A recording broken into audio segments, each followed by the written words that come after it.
ದಿನ ಮರೆಯಲು ಮರೆಯಲಿ ಹೊಸ ದಿನಲಿ ಈ ಜೀವನ ಮರೆಯಲಿ ಔಷಧಲಿ ಯೇಸುವಿನ ನಿಮ್ಮ ಜನುಮದಿನ ಸಂತೋಷದ ಶುಭ ಸುದಿನ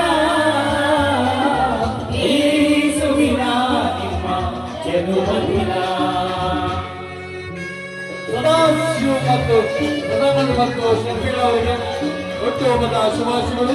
ನೌಕಾರ ಜಗದಗತ ಸಂತೋಷದಿ ಪ್ರೀತಿಯಿಂದ ಆರೋಗ್ಯದಿ ಐಶ್ವರ್ಯದಿಂದ ಸದಾ ಜಗದಗತ ಪ್ರೀತಿಯಿಂದ ಎಲ್ಲರನ್ನ ಕೂಡಿ ಹೀಗೆ ಬಾಳಿ ಹೀಗೆ ಜಗದಕ್ಕ ಬಾಳಿ ಅಂತ ಹೇಳ್ತೇನೆ.